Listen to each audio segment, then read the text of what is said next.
Ok. Cameroun, mon beau pays. Cameroun, mon beau pays. L'éternelle maladie. Oh, cette histoire de toujours confondre les caisses de l'État avec la caisse de la famille. C'est ça qui tue le Cameroun. Voilà ça qui est arrivé à l'Assemblée nationale. Le budget 2023 de l'Assemblée nationale est fini. Les enfants ont tout puisé, les beaux-fils, les belles-filles, à l'Assemblée. Chacun, parce que là-bas c'est la maison familiale.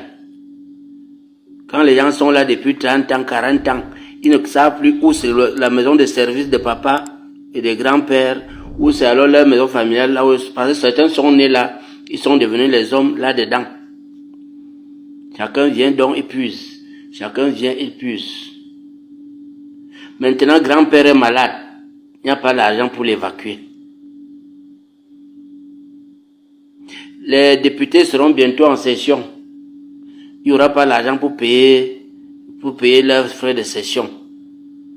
Où est parti le budget de l'Assemblée nationale? Dès qu'un membre est malade, il exige qu'on paye son billet d'avion avec toute sa famille, avec tous ses neveux qui vont l'accompagner en France pour qu'il rentre. Il conditionne qu'on paye d'abord les billets d'avion, qu'on paye les frais d'émission à ses neveux, à ses petits-fils qui sont allés l'accompagner en France. Sinon, il ne rentre pas. Comme une sorte de chantage. Et voilà, on se met, c'est-à-dire la gabégie, on puise. Pendant ce temps, les enseignants sont au carrefour butés. Les infirmiers vont en formation, ils rentrent. Ils atteignent l'âge de la retraite en attendant l'intégration. Ils sont au quartier à 50 ans, aujourd'hui 52 ans, sans jamais avoir travaillé la fonction publique, en attendant d'être intégrés. On dit qu'il n'y a pas l'argent. Dites-moi alors.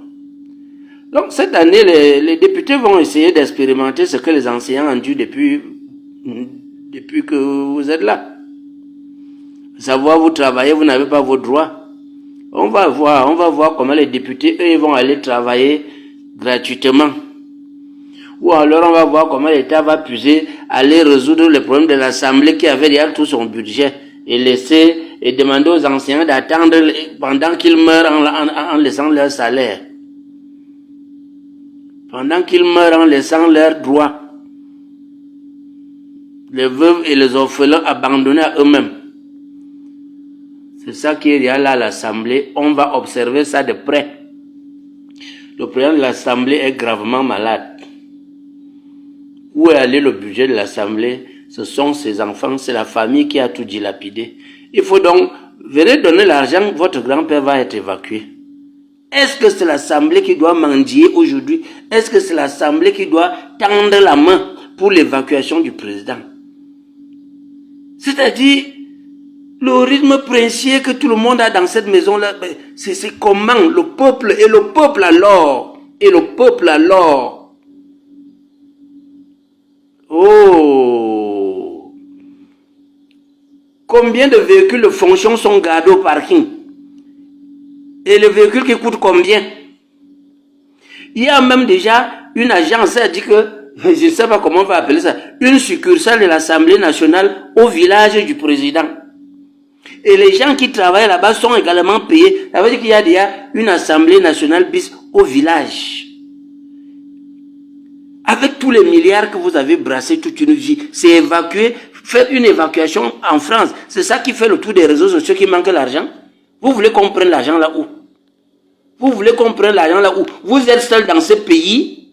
Ce pays vous appartient seul. Ayez pitié de nous.